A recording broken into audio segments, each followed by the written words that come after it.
Development basically एक process है जिसके अंदर डिफरेंट स्टेजेस इन्वॉल्व होती हैं। वो डिफरेंट स्टेजेस क्या हैं, वन बाय वन हम उनको डिस्कस करते हैं, उनकी नेचर को अंडरस्टैंड करते हैं। First stage in group development is the forming stage. Forming stage, ये फॉर्मेशन हो रही है, ग्रुप की तश्कील हो रही है, ग्रुप बनना शुरू हुआ है। That is the very initial phase of group development. अब इसमें members join and begin the process of defining the group's purpose, structure and leadership। ये फर्स्ट स्टेज है जिसके अंदर के मेंबर्स को इकट्ठा किया जाता है और इसमें वो एक दूसरे को ऐसा जानते नहीं होते हैं। उनको नहीं पता कि जो है हमारे साथ वाला जो भी XYZ हमारा ग्रुप मेंबर है उसकी क्या स्किल्स हैं, वो क्या करता है, किसके लिए इकट्ठा किया गया है, कुछ भी किसी को पता नहीं होता। लीडर कौन होगा, स्ट्रक्चर क्या होगा हमारे ग्रुप का, कुछ भी नहीं पता होता।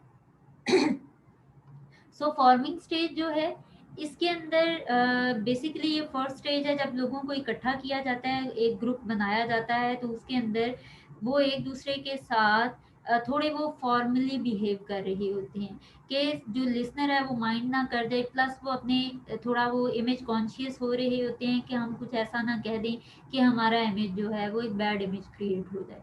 इसी तरह से यहाँ पे एक फियर ऑफ अननोन भी होता है, उनको नहीं पता होता कि अगला बंदा या जो हमारे बाकी ग्रुप मेंबर्स हैं वो कैसे हैं और उनके लिए अच्छाई बुराई का स्टैंडर्ड क्या है या ठीक और गलत का स्टैंडर्ड क्या है। तो एक जो इंट्रोडक्टरी सेशन होता है बेसिकली फॉर्मिंग स्टेज में वही होता है। वो एक दूसरे से अच्छे तरह से बातचीत कर रहे होते हैं, एक दूसरे को जान पहचान रहे होते हैं, उनका इंट्रोडक्शन हो रहा होता है और कोई स्ट्रक्चर नहीं होता, कोई लीडरशिप नहीं होती है। जो पर्पस है ग्रुप का कि किस लिए उनको इकट्ठा किया गया, उन सारे लोगों को वो समहाउ और दी अदर उनको बताया जाता है कि किस पर्पस के लिए उनको इकट्ठा किया गया है। देन नेक्स्ट स्टेज आती है कि जिस तरह से आपके ये स्टॉर्मिंग फेज होती है कि न्यू इंडिविजुअल्स आए हैं, उनका एक ग्रुप बना है, everyone is behaving in a particular manner के सब अच्छा अच्छा चल रहा है। लेकिन फिर with the passage of time there will be a time कि उनमें लड़ाई झगड़े जो इंट्रा ग्रुप कॉन्फ्लिक्ट्स हैं वो अराइज होना शुरू हो जाएंगे। इंट्रा ग्रुप का मतलब होता है विद इन ग्रुप, उसी एक ग्रुप के जो मेंबर्स हैं उनके आपसी डिसएग्रीमेंट्स और कॉन्फ्लिक्ट्स और जो उनके लड़ाई झगड़े हैं वो शुरू हो जाएंगे। और उसमें एक इंडिविजुअल हो सकता है दूसरे से डिसएग्री करे, वहाँ पे लीडरशिप के भी प्रॉब्लम्स आते हैं, वो एक दूसरे को एक्सेप्ट नहीं कर रहे होते या एटलीस्ट वो अपनी एक आइडेंटिटी बनाने की कोशिश कर रहे होते हैं। तो हर बंदा एक्सपर्ट होता है अपने काम में, तो वो अपनी एक आइडेंटिटी बनाने के चक्कर में एक दूसरे से या फिर जब वो ऑब्वियसली जब वो थोड़ा फ्रैंक होते हैं, एक दूसरे से ओपनली डिस्कशन करना शुरू करते हैं, तो उसमें फिर वो एक दूसरे से डिसएग्री अपने पॉइंट ऑफ व्यू की बेस पे करना शुरू हो जाते हैं। जो कि कुछ लोग माइंड कर जाते हैं कि नहीं ये काम है सपोज किस तरह से होना चाहिए या लीडर क्या कौन सा होना चाहिए और क्यों कोई एक पर्सन जो लीडर जिसको बनाने का सोचा गया वो क्यों लीडर होना चाहिए।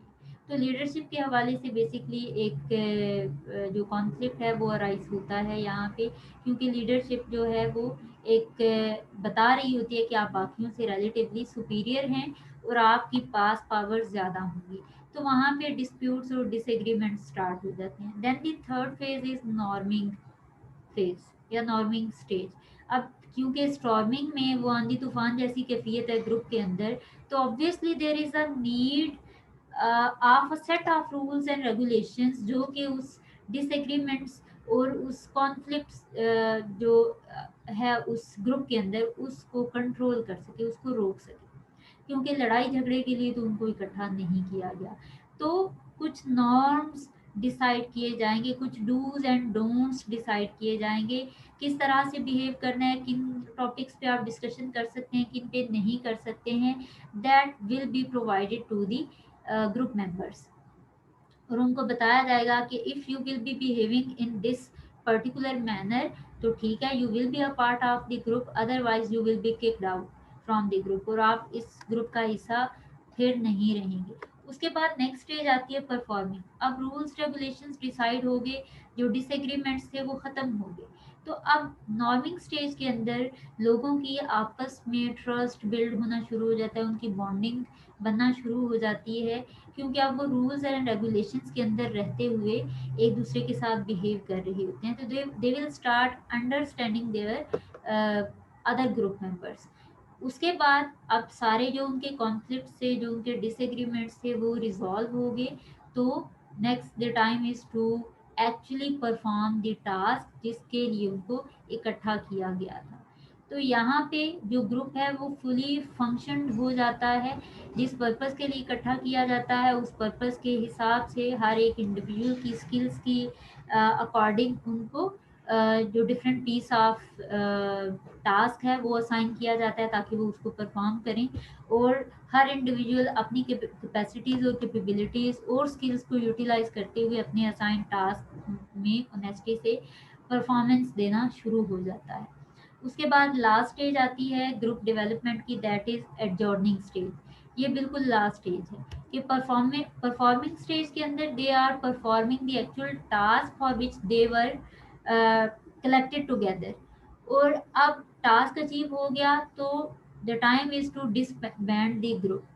ग्रुप को खत्म कर दिया जाए, उसको डिसॉल्व किया जाए, क्योंकि टास्क कंप्लीट हो गया। अब there is no need to कि आप अपने उस ग्रुप को कंटिन्यू रखें, या उस ग्रुप के साथ ऐसा कोई कंपनी का कंसर्न रहता नहीं है। तो फिर क्या होता है कि everyone will be doing their regularly, जो उनका डिपार्टमेंट के डिफरेंट डिपार्टमेंट्स में जो भी टास्क उनको दिए गए थे या जिसके लिए उनको हायर किया गया था, वो उसी टास्क पे वापस चले जाएंगे और they will be no more group जो कि फॉर्म किया गया था। अब यहाँ पे एडजॉर्निंग फेज में अगर तो ग्रुप का टास्क सक्सेसफुली अचीव हो पाया है या उन्होंने टारगेट को अगर अकम्प्लिश किया है, तो फिर सेलिब्रेशंस होंगी और उसके बाद जो है ग्रुप को ख़त्म कर दिया जाएगा फॉर्मली। फिर अगर तो उनमें कुछ ऐसे लोग होते हैं ऑब्वियसली जिनकी बॉन्डिंग ज़्यादा स्ट्रॉन्ग हो जाती है, फिर वो एक इनफॉर्मल ग्रुप अपने तौर पे बना सकते हैं। तो इन ग्रुप डेवलपमेंट स्टेजेस को हम इस एग्जिबिट में देखते हैं। ये प्री स्टेज वन है कि हर इंडिविजुअल जो है वो अपने अपने डिफरेंट डिपार्टमेंट्स के अंदर काम कर रहा है।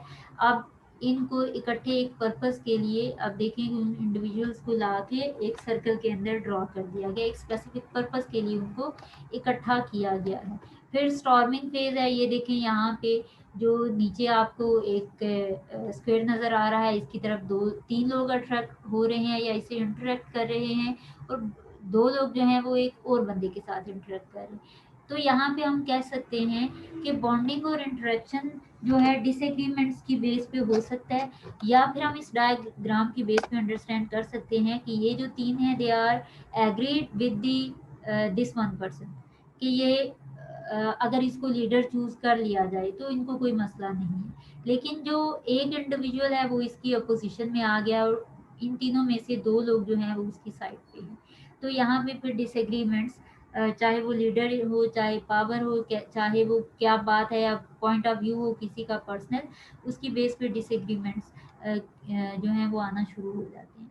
फिर नेक्स्ट स्टेज है नॉर्मिंग। देखें यहाँ पे एक प्रॉपर स्ट्रक्चर, एक प्रॉपर हायरार्की बना दी गई है, जिसके अंदर टॉप पे लीडर है और उसके नीचे बाकी मेंबर्स को जो है इसी की इंस्ट्रक्शंस को फॉलो करना पड़ेंगे। रूल्स रेगुलेशंस बन गए, कौन किसको लीड करेगा सब डिसाइड हो गया।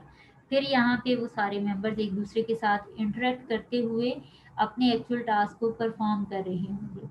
फिर लास्ट स्टेज है, अब यहाँ पे देखें ये जो ब्रोकन लाइंस हैं ये शो कर रही हैं कि after completion of this group objective इनका आपस में कनेक्शन नहीं रहा, लेकिन जो ये लोग हैं चार, इनके आपस में एक स्ट्रॉन्ग बॉन्डिंग बन गई है।